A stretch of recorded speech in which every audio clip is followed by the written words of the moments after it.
안녕하세요. 생활 속 건강을 위한 채널 생활건강TV입니다. 오늘은 다이어트 초보자분들에게 추천하고 싶은 운동에 있어 준비해봤습니다.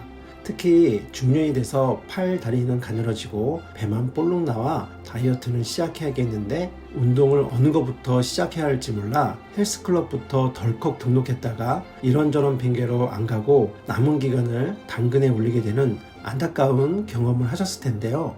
그래서 오늘 생활건강TV에서 매우 쉽게 접근할 수 있도록 영상을 준비했으니 영상 끝까지 봐주시고 좋아요 한번 눌러주시면 영상 제작에 많은 도움이 되겠습니다. 어느 한의원 원장님의 경험담인데요. 다이어트를 위해 한의원을 찾아와 상담하는 내내 얼굴 표정이 안 좋았다고 합니다. 이유는 식단 조절과 운동 이야기라면 그렇게 얼굴 표정이 좋지 못하다고 합니다.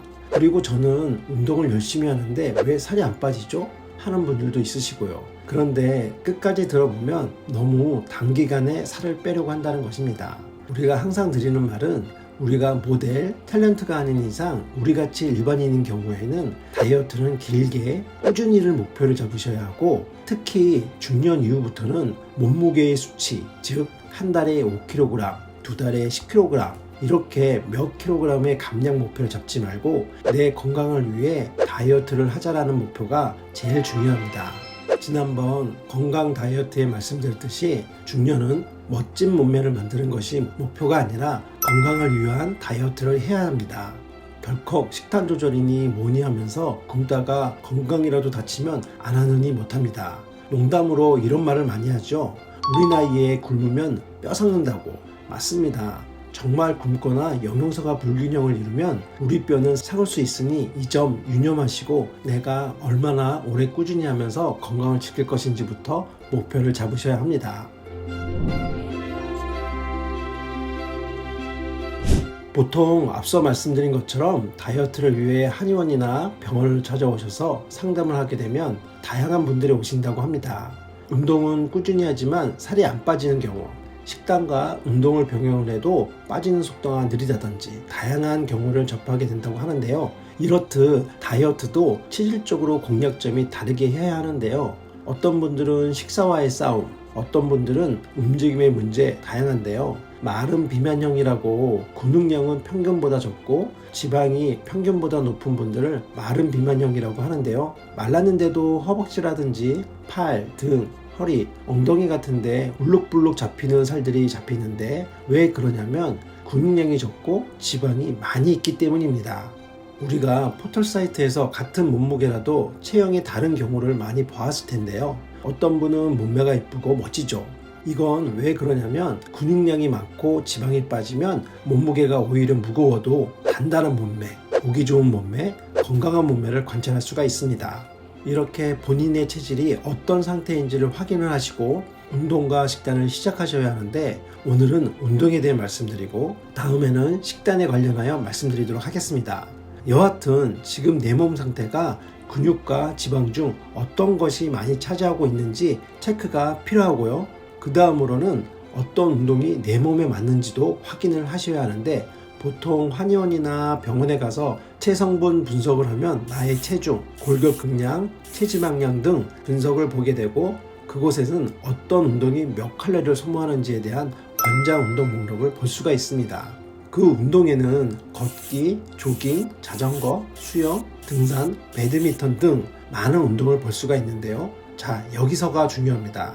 이 많은 운동 중 내가 경험을 해본 적이 있거나 하고 있는 것이 있는가인데요. 여기서부터는 자신에게 솔직해지셔야 합니다. 정말 죄송한 말씀이지만 이 영상을 보시는 분들이라면 아마도 운동을 즐기시는 분들은 없을 듯합니다. 왜냐면 앞서 말씀드렸듯이 한의원이나 병원 관계자분들의 말씀으로는 거의 대부분 운동을 하나도 안 한다고 합니다. 이유가 많을 수가 있죠. 너무 더워서, 너무 추워서, 비가 와서, 눈이 와서 이렇게 되면 정말 1년 내에 운동하는 날이 손으로 꼽을 수가 있습니다. 그래서 추워도 더워도 할 수 있는 운동을 찾는 것이 제일 중요합니다. 실내 운동이 될 수 있겠죠. 수영, 탁구, 배드민턴, 에어로빅, 헬스클럽 등이 있을 수가 있죠.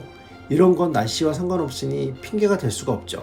그런데 이런 운동들이 나랑 맞아야지 할 수 있겠죠. 그럼 야외가 있을 수 있겠죠? 걷기, 뛰기, 자전거, 등산 등 이런 것이 있을 수가 있습니다.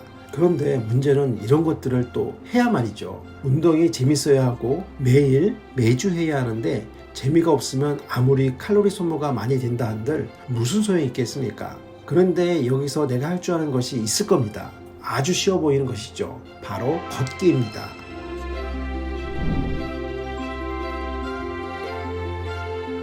앞서 말씀드렸듯이 내가 아무 운동도 할 줄 아는 것도 없고 해본 적이 없고 좋아하는 것이 없다 하시는 분들에게 가장 먼저 추천하는 것이 바로 걷기입니다. 걷기는 일단 비용이 들어가지 않습니다.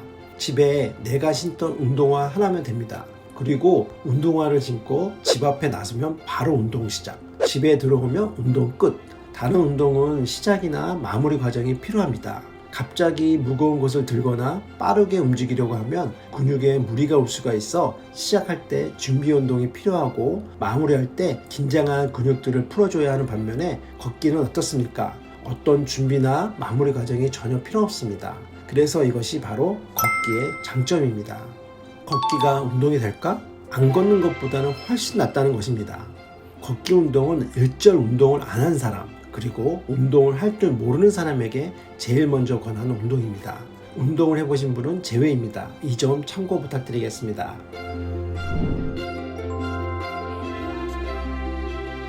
운동은 운동할 시간은 미리 빼놓는 게 맞습니다. 내 건강을 위해서 무슨 요일 몇 시부터 몇 시까지 운동을 해야겠다 하고 계획과 시간 배정을 해놓고 운동하는 것이 가장 좋습니다. 그런데 이런 것이 안 될 때는 출퇴근을 이용해서 운동하는 것입니다. 그런데 출근할 때는 여유가 없죠. 그래서 퇴근할 때 지하철역 하나, 좀 더 할 수 있으면 지하철역 2개, 보통 지하철역 하나가 걸으면 20분 정도 걸리거든요. 지하철역 2개면 약 40분 정도 걸립니다. 이렇게 내리기 전 한 정거장, 두 정거장 앞에서 내리면 이게 걷기 운동이 되는 겁니다.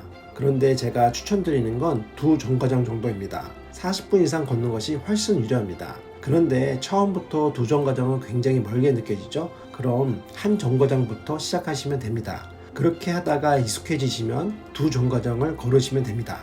약속 장소도 마찬가지죠. 조금 이른 시간에 나와서 음악이나 생각 정리를 하고 걸으면 일단 운동을 하고 있는 것입니다. 처음에 운동 걷기 시작하면 15분, 20분은 근육 사이에 있는 에너지 물질을 사용하거든요. 그래서 운동의 효과는 20분 이후부터 나타난다고 하면 매일 40분씩 걷는다고 하면 결국에는 지방 연소는 20분 정도가 되고 1시간을 걸으면 40분의 운동 지속 시간이 지방을 연소하는 시간이 되니까 이런 연유로 40분 이상을 걷는 것을 권해드리는 것입니다. 아무 운동을 안 한다. 그럼 걷기부터 시작하시면 됩니다. 그러다 기분 좋을 때는 뛸 수도 있잖아요. 그렇게 인터벌로 뛰었다 걸었다를 반복하게 되면 지방 연소가 더 빨리 되겠죠. 그리고 더 중요한 건 운동에 익숙해지면서 하체의 근육이 발달되고 튼튼해지는 것입니다. 여기서 더 나가면 등산을 할 수가 있겠죠. 언덕을 올라가면 내 체중을 이용한 근력 운동, 유산소 운동도 됩니다. 걷기, 달리기, 등산 이 중 등산 빼고는 거의 장비도 필요 없고 비용도 들지 않은 좋은 운동이니 권해드립니다. 그리고 등산은 아무래도 등산화, 등산복이 필요하다 보니 비용도 드는데요. 개인적으로 하체 근력 운동을 위해서라면 꼭 추천드립니다. 단 주의하실 건 내려오실 때 무릎에 무리가 갈 수 있으니 이 점은 주의해 주시길 바랍니다. 오늘은 다이어트 운동은 걷기로 시작하세요 라는 주제로 말씀을 드렸는데요. 어떤가요? 운동을 한 번도 안 하셨다면 도전해 볼 만한 운동이지 않을까 생각이 듭니다. 물론 저도 현재 몸을 유지하기 위해 꾸준히 등산과 걷기를 하고 있습니다. 출근 40분, 퇴근 40분을 걸어서 하고 있고요. 한 달에 2회 이상은 등산을 꼭 하고 있습니다. 여러분들도 꼭 시도해 보시길 권해드립니다. 그리고 걷기보다 더 효율적인 추천 운동이 있으시면 댓글을 남겨주시면 모든 다이어터 분들에게 좋은 정보가 될 수 있으니 많은 댓글로 정보를 공유해 주셨으면 감사하겠습니다. 오늘 영상 여기까지고요. 영상 끝까지 봐주셔서 감사합니다. 정보가 도움되셨다면 구독, 좋아요, 알림 설정 해주시고요. 저는 여러분의 건강을 책임지는 생활건강TV였습니다. 다음에 더 좋은 정보로 찾아뵙겠습니다. 항상 건강하세요.